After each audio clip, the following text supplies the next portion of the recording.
Terima kasih atas kesempatannya dan waktunya telah meluangkan waktunya untuk hadir di acara ini, yaitu menseminasi atau menularkan budaya positif kepada rekan sejawat dan ibu kepala sekolah. Yang pertama, adalah kita banyakkan bersyukur dan Tuhan Yang Maha Esa atas berkat rahmatnya kita dapat berkumpul di sini dalam acara inseminasi atau menularkan budaya positif kepada rekan sejawat. Ini adalah untuk memenuhi tugas guru penggerak, yaitu modul 1.4 budaya positif. Yang terhormat Ibu Kepala Sekolah SD Negeri 012 Bengkulu Utara, Bu Mayani, SPD. Yang saya hormati Bapak Ibu rekan guru dan teman sejawat yang berbahagia. Izinkan saya pada kali ini untuk menerangkan atau menjelaskan atau menginformasikan mengenai budaya positif yang ada di sekolah kita yang akan kita terapkan.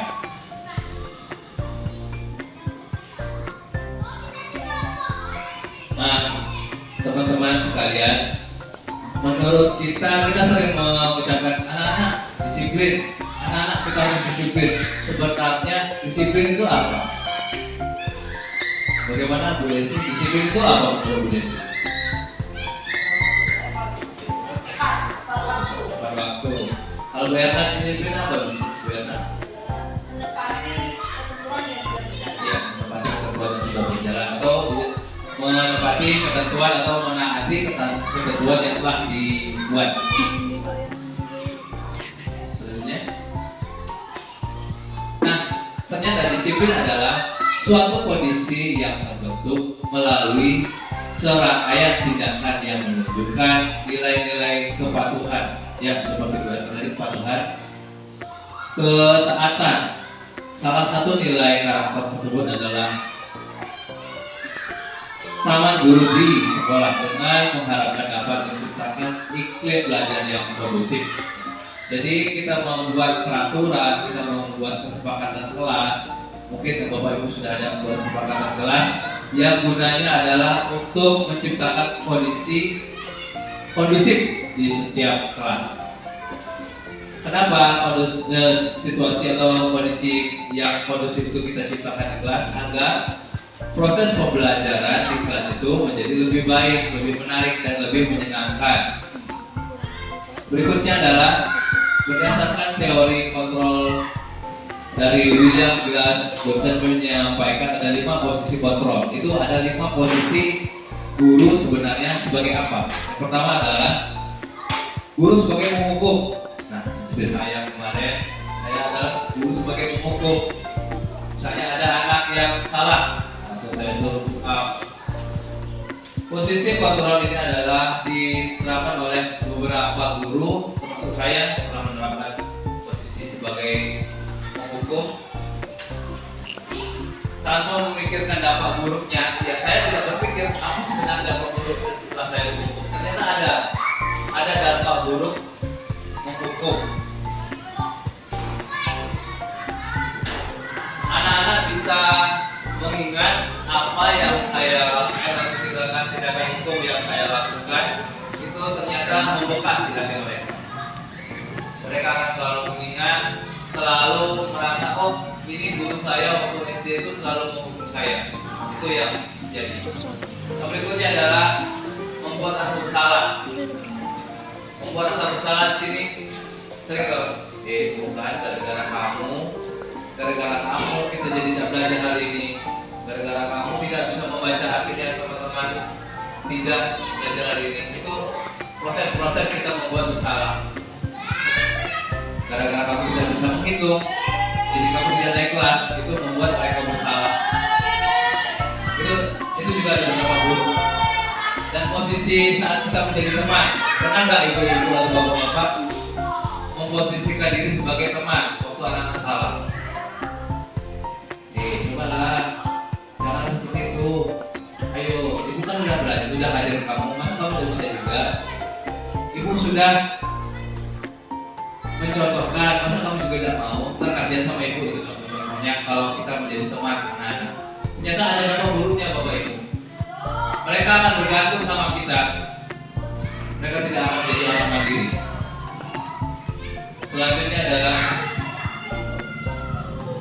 posisi memantau atau mengawasi. Oke, nanti Bapak cek ya. Kalau kamu dapat nilai rendah, Bapak hukum. Kalau kamu dapat tidak mau membaca, Bapak kasih sanksi. Ternyata di situ ada posisi memantau.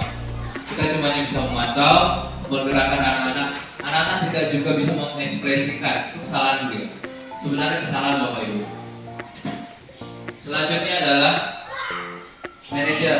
Nah di sini posisi guru sebagai manajer melakukan sesuatu bersama murid. Semuanya kegiatan atas kesepakatan bersama. Jadi murid menyepakati, guru menyepakati. Misalnya salah satu contoh, anak-anak bagaimana kalau kita meningkatkan belajar kita dengan cara strateginya mungkin kita lebih rajin lagi membaca, lebih lagi menulis. Apabila anak-anak itu ada yang tidak setuju, kita cari masalahnya. Kenapa mereka tidak setuju? Terus bagaimana cara anak-anak itu belajar? Nah di situ kita memimpin atau menjadi pemimpin dalam pembelajaran di kelas sebagai manajer. Nah posisi inilah yang diharapkan kurikulum sekarang. Kita sebagai manajer, bukan sebagai penghukum, bukan juga sebagai teman, bukan juga sekedar sebagai pemberi membuat rasa bersalah. Diharapkan adalah kita sebagai manajer. Berikutnya, lanjut lagi. Nah, posisi kita sebagai apa selama ini? Kalau saya terus terang, saya sebagai penghukum selama ini. Saya belum menerapkan sebagai manajer. Ternyata setelah saya mempelajari modul ini, jadi saya harus tahu. Jadi saya tahu bahwa kita sebagai guru itu harus sebagai manajer, memimpin pembelajaran untuk ke arah yang lebih baik. Disiplin positif itu melalui segitiga restitusi. Nah, ada tahapan-tahapan segitiga restitusi. Bapak Ibu, ada yang tahu segitiga restitusi? Saya jelaskan dulu segitiga restitusi itu adalah. Segitiga restitusi adalah proses untuk menciptakan kondisi bagi peserta didik untuk memperbaiki kesalahannya, sehingga mereka bisa kembali pada kelompoknya dengan karakter yang lebih baik. Misalnya seperti ini. Misalnya kita mempunyai kasus ada anak yang setiap hari terlambat, setiap hari. Jadi berarti ini kasus. Kalau dilakukan sekali, tahun sekali atau sebulan sekali, itu wajar. Tapi kalau ini dilakukan setiap hari, berarti ini sudah kasus. Cara menanganinya adalah dengan cara yang pertama adalah dengan cara menstabilkan identitas. Menstabilkan identitas ada kita memanggil, kita dudukkan, kita berbicara empat mata, terus berkomunikasi. Seperti kalau di SMA itu di BK. Nah, jadi pertanyaan-pertanyaan segitiga restitusi yang pertama adalah menstabilkan identitas. Jadi pertanyaan-pertanyaan itu pertanyaan biasa seperti kenapa Eka kamu terlambat, kenapa Helen kamu terlambat, apa yang kamu lakukan kalau bisa terlambat. Itu pertanyaan-pertanyaan yang pertama restitusi. Yang kedua adalah bisa diserahkan Zoom.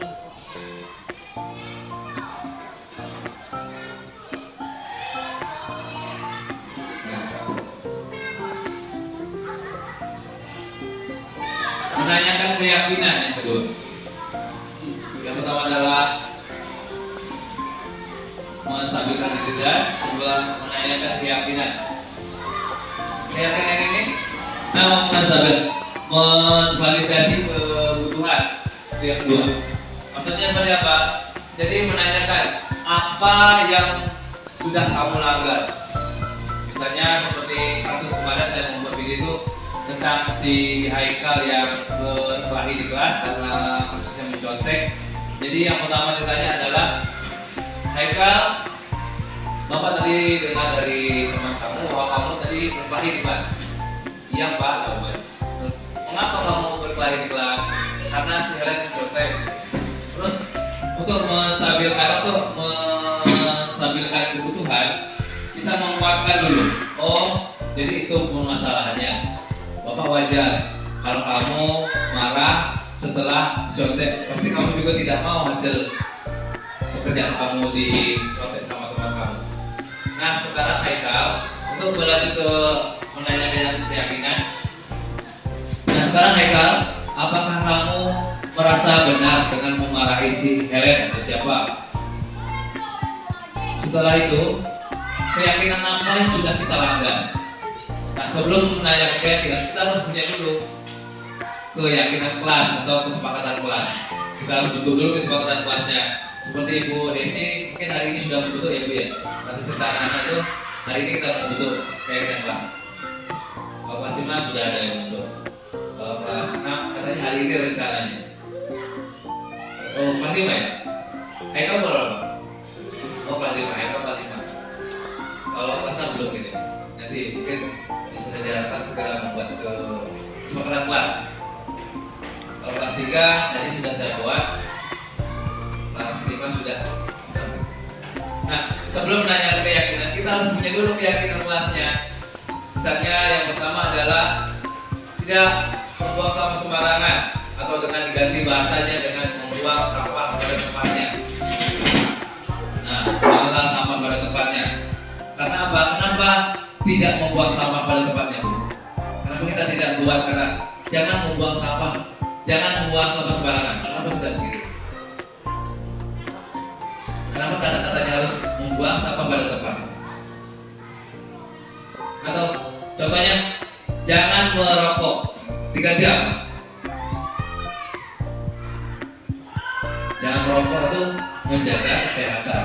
Nah, merokok dapat menyebabkan penyakit, misalnya. Nah, kenapa bahasanya harus seperti itu? Ternyata dengan membuat kita menulis jangan membuang sampahnya itu yang selalu diingat. Jadi kalau membuang sampah pada tempatnya, kita tidak mendoktrin anak untuk membuang sembarangan. Jadi membuang sampah pada tempatnya. Selalu diingat berarti membuang sampah pada tempatnya. Kalau jangan membuang sampah sembarangan. Jadi yang diingat adalah membuang sampah sembarangan. Seperti itu yang diingat. Nah, seperti contoh, jangan mencontek. Itu diganti adalah mencontek adalah tindakan yang tercela, tidak baik. Seperti itu. Jadi yang diingat anak adalah mencontek itu tindakan yang tidak baik sebenarnya. Bukan mencontek itu dibolehkan. Nah, itu tadi menanyakan keyakinan. Tadi setelah kita membuat keyakinan kelas, baru kita pantas, kita boleh menanyakan keyakinan apa yang sudah lakukan pelanggar. Misalnya si Haikal tadi dia mengganggu meraih Helen, berarti dia melanggar keyakinan kelas tentang menghargai teman kelas. Setelah itu melakukan segitiga restitusi validasi kebutuhan. Jadi setelah kita menanyakan keyakinan kelas, kita juga serahkan kepada anak-anak itu untuk menentukan apa tindakan selanjutnya untuk menangani masalah atau kasus tersebut, mengenai tindakan kesalahan dia tentang tidak menghargai teman. Jadi mungkin mereka akan membuat semacam cara untuk menangani kasus mereka sendiri. Jadi mereka yang akan menentukan. Nah, segitiga restitusi ini adalah mengembalikan posisi salah ke posisi yang stabil dan ke posisi yang benar menurut keyakinan kelas. Jadi kita akan bisa mengembalikan anak itu kepada kelompoknya. Jika anak-anak itu melakukan kesalahan, berarti mereka sedang keluar dalam kelompoknya atau disisihkan dalam kelompoknya dengan merasa dia itu bersalah. Dan kita membuat anak-anak itu perasaan bersalah itu menjadi yakin bahwa mereka itu salah dan bisa kembali ke dalam kelompoknya. Itu adalah kasus untuk menangani kasus dengan menggunakan segitiga retribusi. Selanjutnya,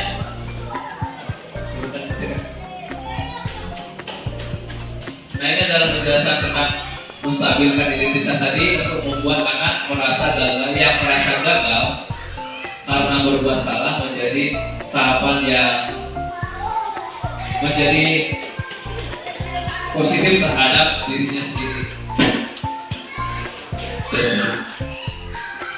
Pertanyaan-pertanyaan dari guru untuk menstabilkan identitas yang pertama adalah berbuat salah itu manusiawi, bisa kita buat seperti itu. Nah, kalau salah itu manusiawi, ibu juga atau bapak juga pernah salah. Tuh seperti itu katanya. Kata-kata pertama ya, untuk membuat mereka itu tidak tertekan. Pertama tuh. Yang kedua mungkin bisa tidak apa, manusia itu tidak ada yang sempurna. Bapak ibu juga pernah salah, atau kita pasti menyesal setelah melakukan kesalahan, atau bapak ibu tidak tertarik untuk mencari tahu siapa yang salah, itu juga bisa. Misalnya ibu tidak pernah tahu siapa yang salah, tapi yang bapak atau ibu pengen itu kita menyelesaikan masalah ini dengan baik-baik. Setelah itu adalah menstabilkan kebutuhan, memvalidasi kebutuhan, membuat murid mengenal kebutuhan dasarnya dan ingin beribadah ketika melakukan kesalahan itu. Pada dasarnya setiap tindakan manusia ada tujuannya.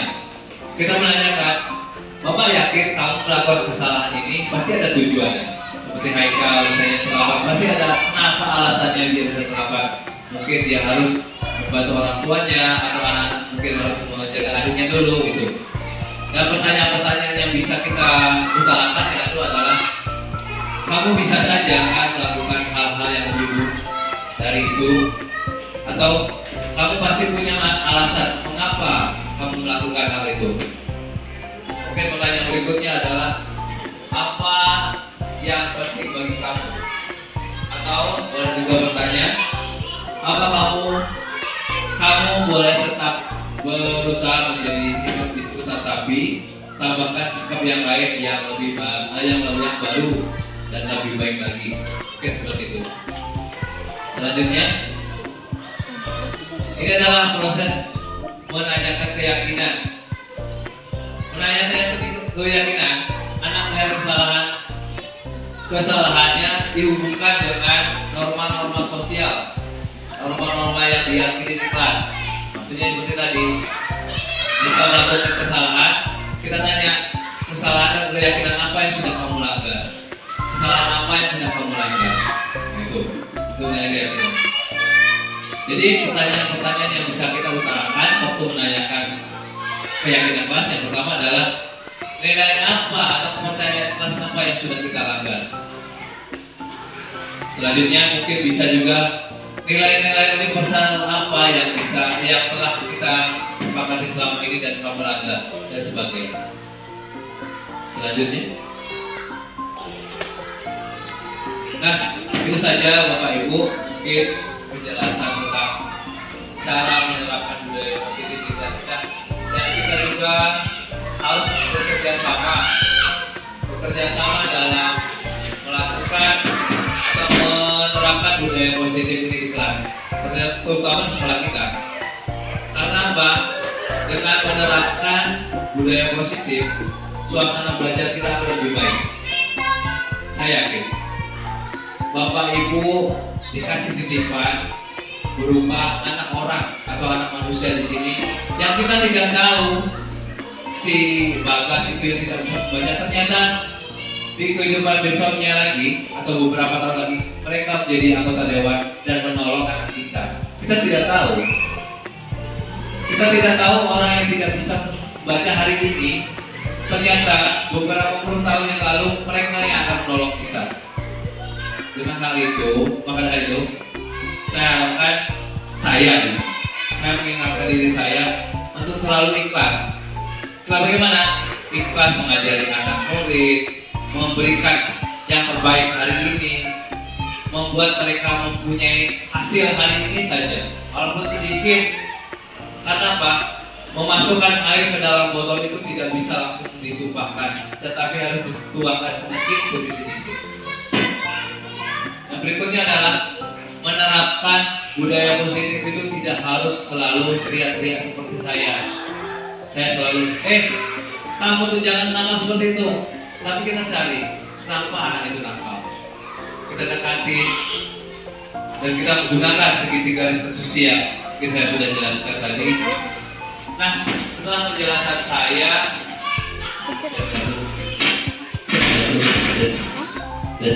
nah setelah penjelasan saya tadi, mungkin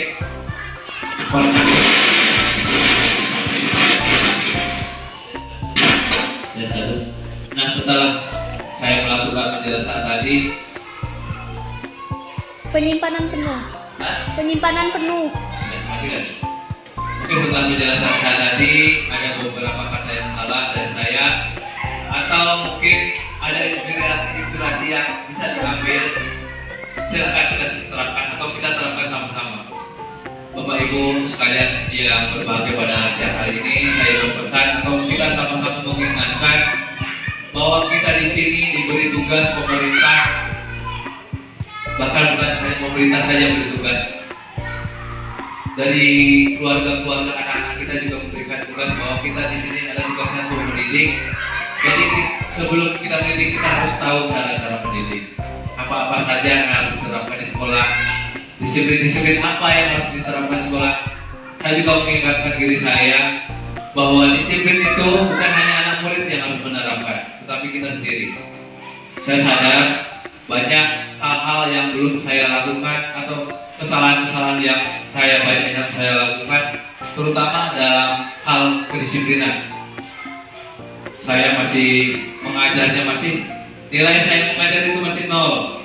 Jadi saya banyak belajar dari Bapak Ibu guru, terutama Ibu kepala sekolah yang semoga bisa membimbing saya selama mengikuti kegiatan pendidikan guru penggerak.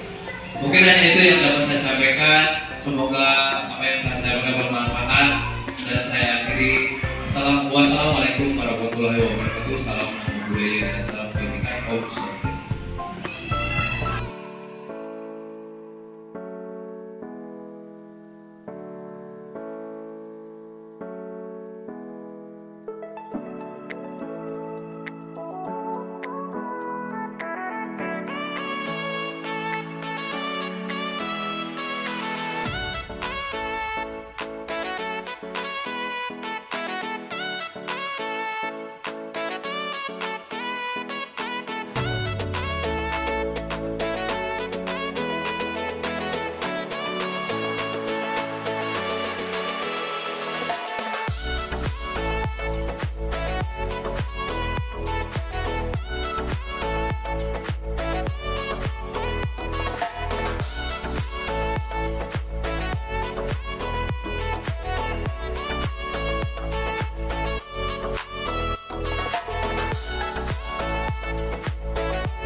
Assalamualaikum warahmatullahi wabarakatuh. Perkenalkan, nama saya Arza. Saya siswi kelas 6 SDN 012 Bengkulu Utara. Assalamualaikum warahmatullahi wabarakatuh. Perkenalkan, nama saya Sally. Saya dari SDN kelas 012 Bengkulu Utara. Assalamualaikum warahmatullahi wabarakatuh. Perkenalkan, nama saya Adelia. Saya siswi kelas 6 SDN 012 Bengkulu Utara. Assalamualaikum warahmatullahi wabarakatuh. Perkenalkan, nama saya Rahma dari kelas SDN 12. Perkenalkan, nama saya Bara dari kelas 6 SDN 012 Bengkulu Utara. Saya senang sekali. Saya sangat bersemangat. Saya bersemangat sekali. Saya sangat Saya senang sekali.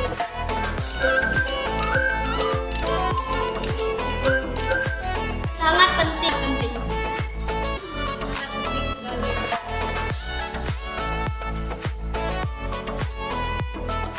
Karena dapat menumbuhkan rasa tanggung jawab. membuat kita lebih disiplin, membuat kita lebih menghargai orang lain. Membuat kita lebih baik ke depannya.